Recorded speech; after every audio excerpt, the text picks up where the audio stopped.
All right, hello. So today we're doing kind of like an interesting. I mean, I don't typically do this, but I think this would be beneficial to my kids, which is why I'm doing them now. But that is going over the recent scandal with Daily Wire and extrapolating that to other forms of media that we feed on, and including like something like this, where I'm talking about Catholic media. And so, before we get into this, though, I do want to emphasize a few things. The first thing is when it comes to like the thumbnails that I use, the saint or the icon that I use tends to be uh, the patron saint of whatever I'm talking about. So in this case, we're doing media, and so I have the patron saint of media, which is Maximilian Kolbe, up there. So that's why I have that up there. And so um, if you don't know what happens, Daily Wire has basically been using or saying a lot of different things in a PR wise, it isn't that great. But when it comes to a Catholic, there's a few things that I think kind of jump out. They just jump out, right? Like Jeremy Boring, stated this: people who deny the moon landing or suggest America is evil for its use of atomic weapons against Imperial Japan, or who say that George Bush was behind 9/11, actually hate this country. So I'm not talking about the last part about like the day that changed a lot of us in a lot of how we lived in the early 2000s, but in terms of Imperial Japan. So the idea of the atomic weapons. Now, from a Catholic perspective, that is not, let's just say, okay to say that, like, because as a Catholic, and with the popes and even the Council, Vatican II, like there is clear condemnation of atomic weapons, and so how are you as a Catholic supposed to consume that? Like, how are you supposed to respond to that? And it's been kind of amazing when you look at. I'm not going to single anybody out. This is like just what pops up when I go to Jeremy Boring. So like, there's nobody in particular I'm trying to focus on, but it's it's amazing to me that the responses that I received when trying to defend what Catholics view on this, it was very angry and like even from other Catholics, like it was really weird because you'll cite things from the popes, from the councils, you'll explain, there's the catechism. Let's see, 1 second, I'll do the catechism, which specifically states, let's blow that up a bit. It states every act of war directed to the indiscriminate destruction of whole cities or vast areas with their inhabitants is a crime against God and man, which merits firm and unequivocal condemnation. A danger of modern warfare is that it provides the opportunity for those who possess modern scientific weapons, especially atomic, biological, or chemical weapons, to commit such crimes. And so, like, when you cite that, when you cite the USCCB does a very good job of having a citation of all these points against the use of all three of those designations, atomic, biological, and chemical weapons, that people will still argue against you. And it's like this weird belief system that comes on display where you have these Catholics, they'll promote very good things, but then they'll say essentially consequentialist arguments, utilitarianism, which utilitarianism is not Catholic. That's not a Catholic way of looking at things. Like, that's not okay. The ends justify the means is not a Christian understanding. That is a very secular understanding. How you do things matters, right? Like, because we believe in things that are objectively grave by their actions themselves, not just simply the context that they're in. So there are certain actions that are like that, and so this is kind of reflected in that capacity. That's not to say, because I was corrected on this point, because I was wrong to say that in all cases that nuclear weapons were not allowed. There is actually a few papal announcements that say that there's a very, very tight area where that it is allowed.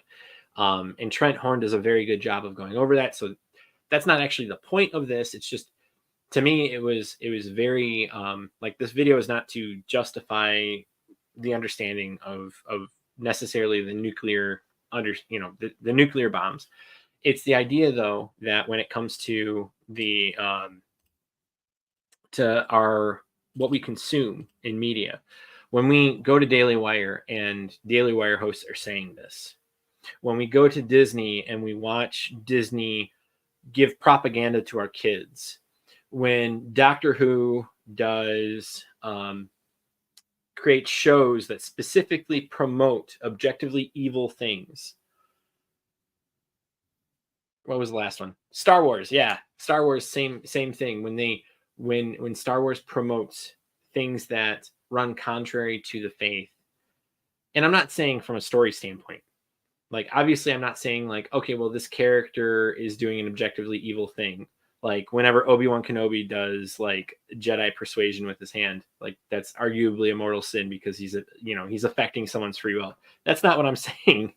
I'm saying when there's a clear message within the story from the authors trying to get you to believe something that's not true or that's evil as a good. And so in this case, Jeremy Boring is in charge of Daily Wire, or is I believe he's the CEO. And so, he was not the only one that mentioned this, but there's a lot of Catholics who watch Daily Wire material. And again, like when I went through this, it was amazing. All of all these Catholics giving consequentialist arguments for why it was okay to do things. And, that's, for some of them, I know that's a matter of propaganda. I know that's propaganda since quite literally World War II. And so depending on your age, you've heard that propaganda your whole life. But that is exactly what I'm talking about. There is propaganda, and you may not recognize it as such because it's subtle. But then, like in certain news capacities, even those that you agree with, and that's like the worst, right? Like, because you have confirmation bias in that capacity. I generally agree with Jeremy Boring on X, Y, and Z, and he's talking about this, and I don't exactly know where the line is, but he must be saying the right thing if he's saying it to millions of people.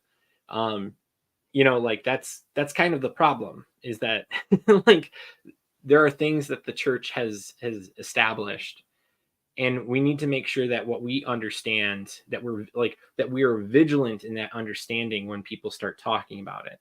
If you don't know something, it's okay to say you don't know. Like, you don't have to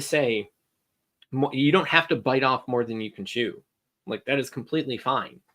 But it's this understanding that we have entertainment and we have news that we consume, and we need to be careful and we need to be vigilant when it comes to the faith, because that's how you get very faithful Catholics to become Protestant or worse.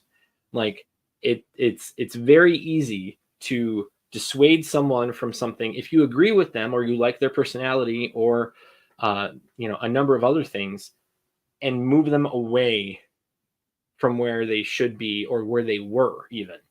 And like, that's the crazy part. That's the well, I say crazy part, but that's the really bad part, because you're taking someone who is fine and you're persuading them away from the truth. And so, up until Vatican II, it was not great. It is worse. Yeah. Yeah, it is. But like, up until Vatican II, we didn't have this capacity. Like, I wouldn't be able to do this. And so, because it was mostly, when things came out from the church, it came out from the church in a very like expressed way from the bishops and priests, and the Vatican II really opened that up through media to be able to show and explain the faith in this capacity. And I think it's really good because for a lot of us, we learn the faith, more so than what we would learn from our priest. And that's not to say all priests are bad. That's not what I'm saying. But there are areas in the country where people do not have good catechesis. And they get catechesis from Matt Fradd or Taylor Marshall that is in line with the church. But then occasionally, because we're not perfect, it doesn't. And so people will tend to, they will believe things because someone they trust says it. And that's not inherently wrong, right? Like that's not an inherently bad thing. That is how we learn as individuals. Like I have a newborn and a 2-year-old, and they trust me. Well, okay, the newborn's a newborn, right? Like it's not going to really learn a whole bunch, but the 2-year-old will trust me when it comes to things. Why? Because I'm his dad. I've been around and I've given him information. I give him food. I make sure he's safe. And so in a very similar way, you have these YouTube personalities that do that. You have the news stations that do that. And then you have entertainment that does that. Like Disney, for example, has a huge following. Why does it have a huge following? Because like people like me and older, we grew up on Disney. Like we canceled our subscription to Disney Plus when they stated their executive meeting saying that they were going after our kids. But like, like there's this hesitation where it's like, okay, but we're only going to watch the old stuff, or we're only going to watch the stuff. It's like, but even that's becoming a problem because from the front pages of Disney, Disney Plus, during those months, they'll push, those evils, and you can't get away from it.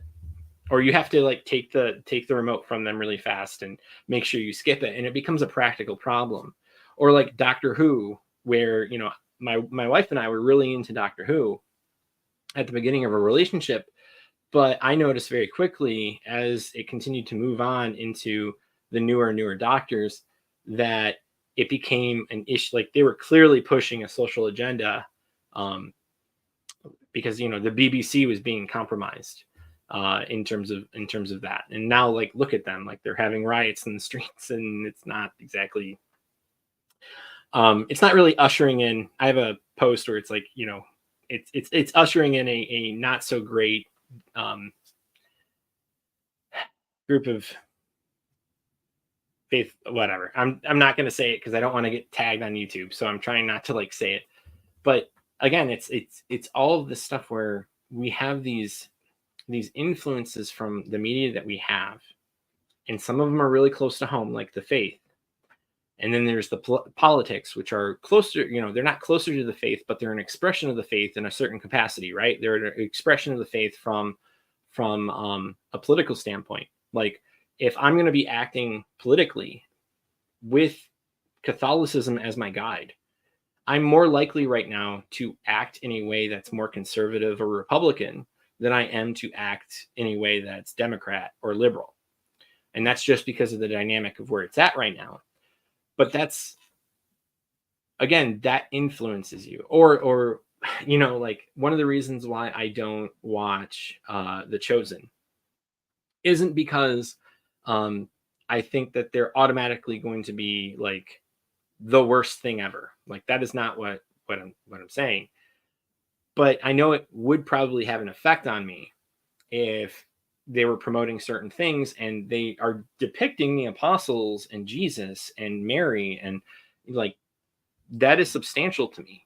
And so I stay away from it because I know if I were to consume it, that would actually influence my faith in a way, like not even from the standpoint of like influence from like, it's the fact that I would have to be mentally vigilant while watching the show. So the entertainment aspect is just completely gone because the whole time I have my defenses up and I'm ready to be like, all right, what are they going to screw up on? What's going to sound Mormon? What's going to sound Protestant? Why are they treating Mary like that? Like, why is Peter like have all this baggage? Like it's just a whole bunch of problems when you deal with that. But I absolutely Mrs. Maiden name. Yeah, we are poorly catechized, and it's not just the children; it's the adults as well. And so we do have this cultural aspect, but a lot of us don't seem to realize that that cultural aspect, well, that it currently is more so Protestant than it is Catholic. Like, we're the biggest group, right? But even our biggest group, I mean, like, only 23% of us go to mass every weekend. And some of us may hold the faith in certain regards, even though they don't go to the mass every weekend. They may hold the faith in a higher regard in other areas and act on it politically, but like, that is still a problem because we're getting influenced by that. And like I said, this is one of those ways that you get Catholics turned into Protestants because they associate their religion, their religious activity with politics. And even though that's important, it's a real problem that we don't know how to address in the current state of the church, right? Because if bishops come out and say it, I mean, just imagine this. Imagine if bishops come out and say, well, we can't rely on political actors as much as we currently do or don't do. Depending on what side you are, you're going to be like, oh, that's because they don't want us listening to Republicans because they're liberals, or because they're liberals, or they're, they don't want us to listen to conservatives or something like that. And it's like, that's how people respond to bishop announcements. Like, there are people who actively promote bishop announcements, like not just the Pope, but local bishops, in the worst light. But it's it's actually not as bad as they say that it is. And so, which brings me to another point within the Catholic, because again, this all has levels. If you have a Catholic talk show host, or, I guess myself, I'm speaking about the faith. If I say something that is about the faith, hopefully, like there's a trust there and that people will believe me. But then there's also the problem of that people will believe me if I say something wrong. And so when you have someone like Taylor Marshall, Matt Fradd, Trent Horn, Jimmy, I mean, I'm listing everybody because it can happen to all of us. And it creates a problem of magnitude from that standpoint, where it's the faith and then the politics and then entertainment. So you can't see me doing this, but okay, that's what I'm doing. So I'm sorry, but it's a I'm, as I previously stated in talking with Anthony at Avoiding Babylon when he was on, this was first done to explain the faith in relation to how I understood it, so that my kids can understand what I meant if I happen to die, if I happen to get in a car accident, have a heart attack, whatever. And, I really do want my kids to understand that when it comes to, and so like when I'm saying this, I don't mean this like this is, I'm just trying to get views. It's like, if I happen to die, I want my kids to know there's levels to what you consume. There's levels to understanding what influences you, and you have to be vigilant when doing that. If you're not reading the Bible, or you're not praying, or you're not doing things that in your spiritual life to help you combat that, you're going to have a hard time with other aspects of the faith in relation to the culture, because the culture is going to consume you. So as you're consuming the culture consumes you. And that creates a very dangerous dynamic. And right now we're not in a place where we have the leeway of that to happen without serious, like we're already closing churches in mass, right? Like, we're already, like, in my archdiocese, we have family of parishes, which is a step just before you start closing parishes, unless there's like some sort of revival that happens, which that would be great if that happened in the Archdiocese of Detroit. But there's this hesitation of calling a spade a spade. People will say, well, if we boycott this, X, Y, and Z, like, there's going to be something else that's there, and I have to, consume it in whatever manner. And it's like, that's true. Like, our culture is like ridden with sin. Like, what did you expect? Like, but in terms of the proximity to yourself, there are things that you should pay attention to. And just as a matter of prudence. And so, yeah, I think that's kind of it. I think I've covered everything I wanted to cover. I don't want to just kind of go on because it's whatever. Yeah, so it's that's kind of it, I guess. Yeah, I guess that's kind of it. So, thank you for watching, and if you want to talk about it in the comments, I'd love to talk about it. And thank you, Mrs. Maiden Name, for adding your comments in the live chat. It was nice to go back and forth with you and to respond to those. So thank you for watching, and have a great Wednesday.